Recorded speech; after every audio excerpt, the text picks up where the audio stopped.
शेतकरी मित्रांनो नमस्कार. देवराम गावारी शेती टेक्निक यूट्यूब चॅनलमध्ये आपले स्वागत आहे. आपण आता आहे वाघेरा शिवारामध्ये SRT प्लॉटकडे आलेलो आहोत. हा प्लॉट आहे मित्रांनो लक्ष्मण यशवंत भोर आणि वसंत यशवंत भोर. हे लक्ष्मण यशवंत भोरचे मोठे बंधू आहेत. आता ते रिटायर होऊन आपल्या शेतीमध्ये आलेले आहेत आणि आपल्याला मित्रांनो एक नवीन शेतकरी इथं मिळालेला आहे. मित्रांनो आपण बघतोय हा SRTचा प्लॉट आहे आणि याची लागवड मित्रांनो करायच्या आधी बेड 1 मीटर रुंदीचा पाडून ट्रॅक्टरच्या सहाय्याने किंवा आवताच्या सहाय्याने पण पाडता येतो. मित्रांनो काय अडचण नाहीये.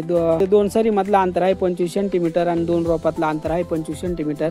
एका बेडवरती 5 लाईनी बसतात. एका बेडवरती 5 लाईनीचा अंतर आहे मित्रांनो 1 मीटर. तर या पद्धतीने जरा प्लॉट मध्ये आपण जाऊन बघूया. 2 रोपामधला अंतर 25 सेंटीमीटर आणि सरासरी किती 3 ते 4 रोप टाकले होते ना? 3-4 रोप लावले. हा म्हणजे बियाणं टाकलं का? बियाणं टाकायला वेळ दिला नाही पावसानं. हा मित्रांनो मे महिन्याच्या पावसामुळे बियाणं टाकायला वेळ नाही दिला.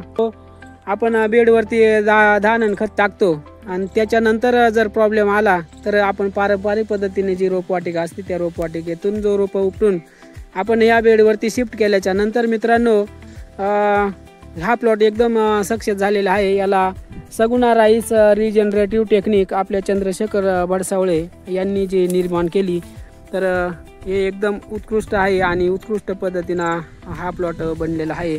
तर मित्रांनो हा प्लॉट आता लावून किती दिवस झाले? 20-22 दिवस झाले. 20-22. हो. मित्रांनो हा 20-22 दिवसाचा प्लॉट आहे आणि असे किती प्लॉट आहेत? 2-4 प्लॉट असे 3 ते 4 प्लॉट आहेत मित्रांनो. आपण नंतर पोटर अवस्था आल्यावरती किंवा काढणीच्या वेळेस आपण या प्लॉटला नक्कीच भेट देऊ. आणि तर मित्रांनो हा SRT प्लॉट तुम्हाला कसा वाटला कमेंट करून जरूर कळवा आणि व्हिडिओ जर आवडला तर शेअर लाईक सबस्क्राईब करायला विसरू नका मित्रांनो. भेटू आपल्या चॅनलवरती पुढच्या व्हिडिओमध्ये मित्रांनो. तोपर्यंत धन्यवाद.